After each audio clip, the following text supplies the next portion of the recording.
நடந்து முடிந்த இந்த கூட்டத்தொடரில் சட்டத்தை கொண்டு வந்திருக்கிறார்கள். ஆனால் எதிர்பார்த்த அந்த கருத்துக்கள் அதில் இல்லை என்பது ஒரு ஏமாற்றமாக இருக்கின்றது. அதே போல சட்டமன்றத்தில் ஏதாவது ஒரு கோரிக்கையை வைக்க வேண்டும் என்று சொன்னாலும் அல்லது ஆளுங்கட்சி செய்கின்ற தவறுகளை சுட்டிக்காட்ட வேண்டும் என்று சொன்னாலும் அல்லது ஏதாவது ஒரு புதிய திட்டத்தை அரசு கொண்டு வர வேண்டும் என்று சொன்னாலும் உடனடியாக அதை சபாநாயகர் அவர்கள் அதை நிறுத்துவதிலேயே குறியாக இருக்கிறார். உங்களுக்கான நேரம் முடிந்துவிட்டது, முடித்துக் கொள்ளுங்கள், நன்றி சொல்லுங்கள் என்று. ஆனால் இதே ஆளுங்கட்சி உறுப்பினராக இருந்தால் 25 நிமிடம் 30 நிமிடம் வரைக்கும் அவர்களுக்கு வாய்ப்பு தரப்படுகிறது.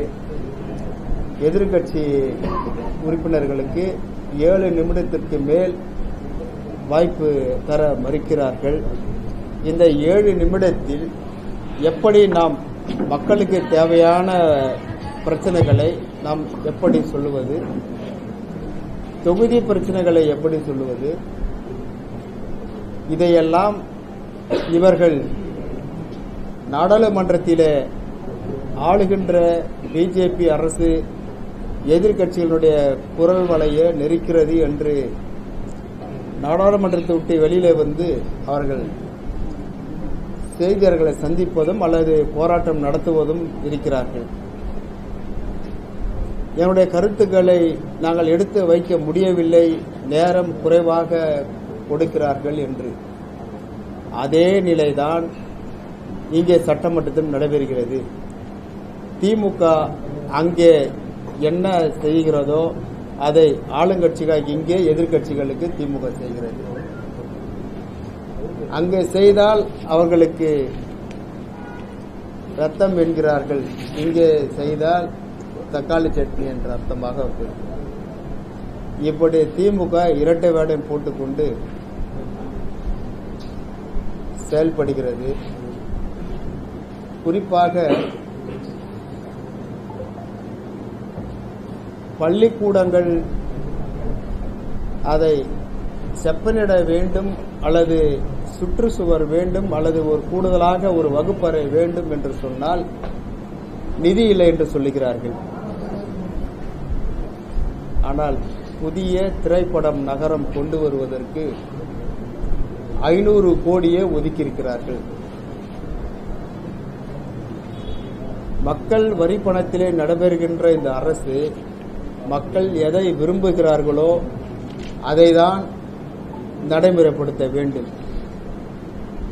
அதை விட்டுவிட்டு திரைப்பட நகருக்கு 500 கோடியை ஒதுக்குகிறார்கள் என்று சொன்னால் இது எப்படி சமூக நீதி அரசாக இருக்க முடியும்? ஏற்கனவே அவருடைய கூட்டணியில, இந்திய கூட்டணியில பல குழப்பங்கள் இருந்து கொண்டிருக்கின்றது. அதில் ஒரு சில கட்சிகள் வெளியேறுகின்ற ஒரு சூழ்நிலை இருந்தது.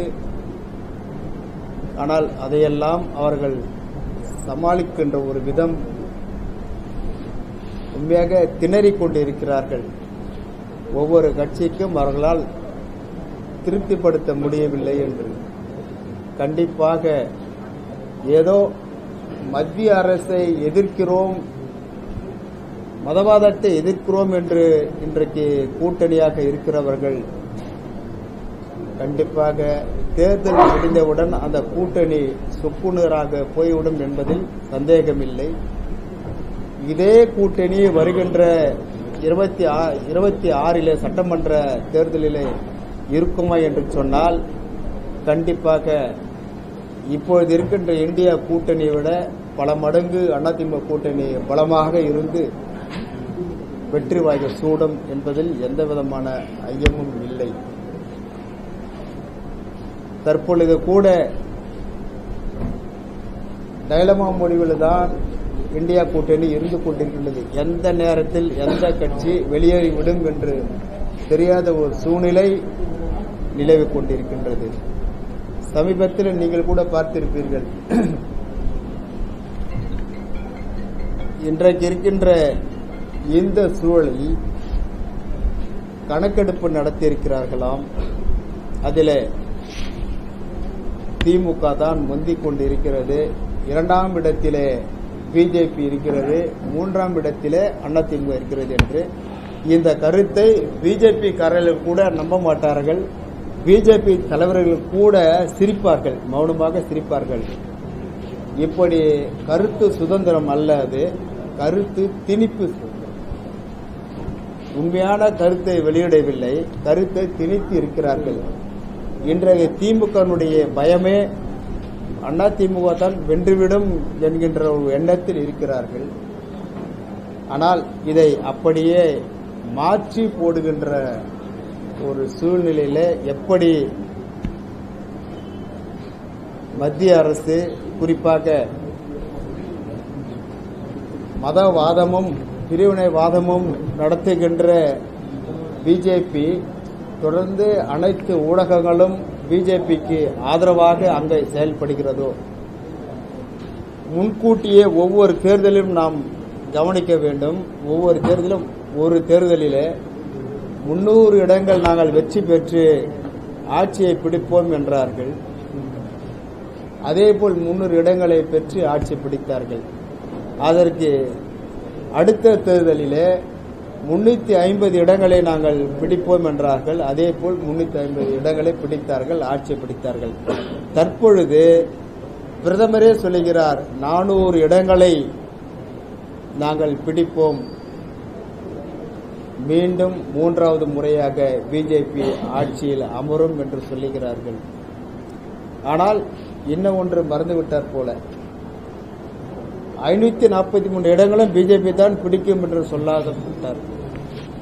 இதை கூட அவர்களே பாவம் புண்ணியம் பார்த்து ஒவ்வொரு மாநிலத்திலும் இந்தந்த கட்சிக்கு இருக்கட்டும் என்று சொல்லுகிறார்களா? அப்படி என்றால் இவர்கள் சொல்லுகின்ற இடங்கள் வெற்றி பெறுகிறது என்று சொன்னால் அதற்கு என்ன காரணம்? அதை மக்கள் தெரிந்து கொள்ள வேண்டும். இதே போல இன்றைக்கு இந்த சூழ்நிலை இந்தியாவிலே நடந்து கொண்டிருக்கின்றது. குறிப்பாக மத்திய அரசு எப்படி செயல்படுகிறதோ அதே தான் இங்கே திமுகவும் செயல்படுகிறது.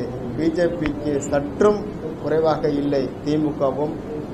அப்படி எதிர்க்கட்சிகளை ஒடுக்குவதற்கு செயல்படுகிறது. எப்படி மத்திய அரசை யாராவது எதிர்த்து குரல் கொடுத்தாலோ அல்லது எதிராக செயல்பட்டாலோ அவர்களை எப்படியெல்லாம் ஒடுக்க வேண்டும் என்று அவர்கள் செய்கிறார்கள். அதே போலதான் இங்கே திமுகவும் செய்து கொண்டிருக்கின்றது. ஆக வருகின்ற நாடாளுமன்ற தேர்தலை பொறுத்தமட்டில் கண்டிப்பாக அதிகமான இடங்களை அதிமுக கூட்டணி பிடிக்கும் என்பதில் எந்தவிதமான ஐயமும் இல்லை. இதில் திமுக உண்மையாக சொல்ல வேண்டும் சொன்னால் நடுநிலையை தவறி இருக்கிறது. சமூக நீதிக்கு சம்பந்தம் இல்லாமல் செயல்படுகிறது. திராவிட மாடல் என்று சொன்னால் நகைப்புக்குரியதாக இருக்கிறது. ஆக திமுக இந்த தேர்தலிலே படி தோல்வியை சந்திக்கும் என்றுதான் மக்கள் சொல்லிக் கொள்கிறார்கள். அதற்கு குறிப்பாக சொல்ல வேண்டும் என்று சொன்னால் அவர்கள் குடும்ப தலைவிகளுக்கு 1000 ரூபாய் என்று சொன்னார்கள் தேர்தலிலே, வாக்குறுதியிலே. ஆனால் அவர்கள் கொடுத்தது 30% பெண்களுக்கு மட்டும்தான், மீதி 70% பெண்களுக்கு கொடுக்கவில்லை. காரணம் கேட்டால், நீ அரசாங்க ஊழியர், நீ பெரிய மாடி வீட்டில் இருக்கின்றாய், நீ காரு வைத்திருக்கிறாய், நீ மோட்டார் சைக்கிள் வைத்திருக்கிறாய் என்று இப்படி பல காரணங்களை சொல்லி ஒதுக்கியிருக்கிறார்கள். ஆகவே மற்ற பெண்கள் எல்லாம் திமுக மீது அதிருப்தியாக இருக்கிறார்கள். அதற்கு இன்னும் சொல்ல போனால் அந்த அமைச்சர்கள் எல்லாம் கூட பல்வேறு விதமாக இந்த மக்களை கேவலப்படுத்துவதிலே குறியாக இருக்கிறார்கள். அது எல்லாருக்கும் தெரிந்த விஷயம். ஓசி சாப்பாடு என்பது, ஓசி பஸ்ல வரீங்களா என்பது, இது போன்ற பிரச்சனைகளும் இருக்கின்றது. அதே போல இயற்கை சீற்றத்தால் முடிந்த பெரு வெள்ளத்தில் எப்படி அதிமுக பொதுவான மக்களுக்கு பொதுவாக அனைவருக்குமே இழப்பீடுகள் கொடுத்தார்கள், அதிலிருந்து மக்களை மீட்பதற்கு கொஞ்சம் நேரம் எடுத்துக்கொண்டாலும் முழுமையாக செயல்படுத்தினார்கள். ஆனால் திமுக அரசு 1000 கோடி செலவு செய்து ஒரு சொட்டு தண்ணி கூட நிற்காது என்று சொன்னார்கள். ஆனால் பார்த்திருப்பீர்கள், படகை விடுகின்ற ஒரு சூழ்நிலை எந்த ஆட்சியிலும் ஏற்பட்டதில்லை.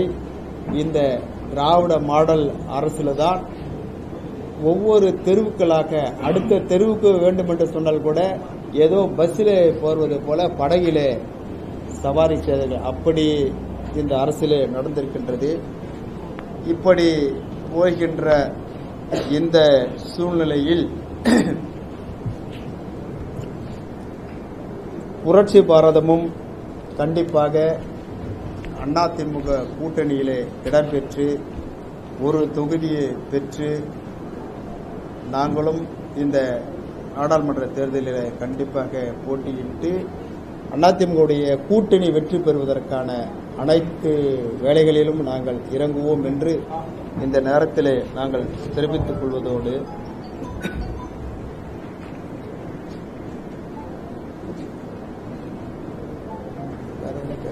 அதிமுக கூட்டணியில எந்த தொகுதி கேட்டிருக்கீங்க? அதிமுக கூட்டணியில 3 தொகுதியில ஏதாவது ஒரு தொகுதி கொடுங்கன்னு தான் நாங்கள் கேட்டிருக்கோம். அதாவது திருவள்ளூர், காஞ்சிபுரம், விழுப்புரம் இந்த 3 தொகுதியில ஒரு தொகுதி. ஆனால் திருவள்ளூர் தொகுதி தான் சொந்த தொகுதி என்றதுனால அதை அழுத்தமாக நாங்கள் கேட்டிருக்கோம். கண்டிப்பாக இன்னும் பேச்சுவார்த்தைக்கு கூப்பிடலை. அடுத்த வாரத்தில் கண்டிப்பாக கூடுவாங்க. அதை நாங்கள் கேட்போம். திருவள்ளூர் தொகுதி சொந்த தொகுதி, அதை வாங்கி கண்டிப்பாக நாங்கள் வெற்றி பெறுவோம்.